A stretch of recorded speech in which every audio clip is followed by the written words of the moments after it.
Now, how many login names and passwords do you have? I have 67, I think. The last thing I need is another login name and password at another website. How will we manage our identities on the open web? Well, rather than using Facebook to log in everywhere, I suggest that we will use something called OpenID. It's an open standard governed by a nonprofit. You'll start your day by logging into a single site like this one, and that's your OpenID provider.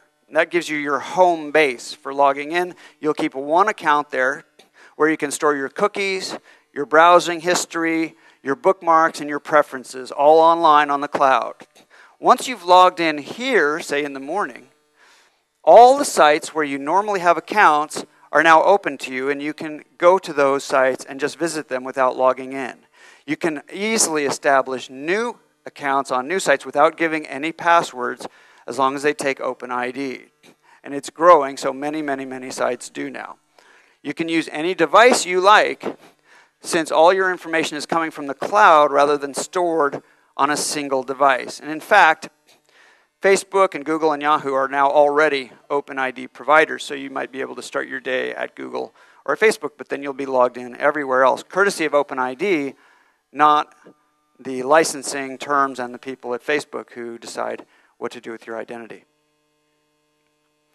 Now, conduct business and still preserve privacy will use the principle of least privilege.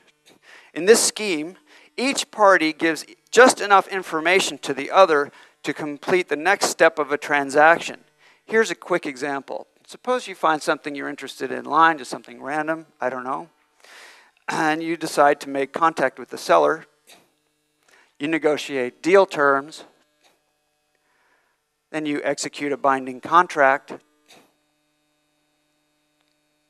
and you transfer the money. Finally, you exchange enough information to pull the product or service to you, as we've already seen. All of this is under your control.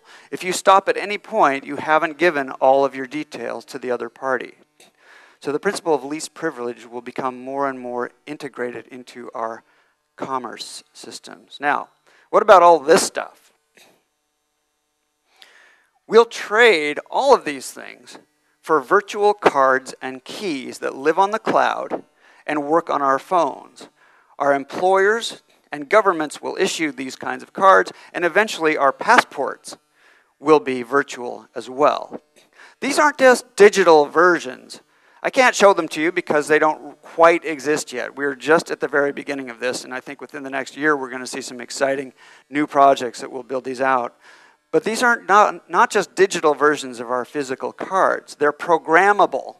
They understand your context. They're connected to all the resources on the online web, and you set up the permissions and the programs so that, or your employer does, whoever gives you the card, so that they're really an active part of your everyday life.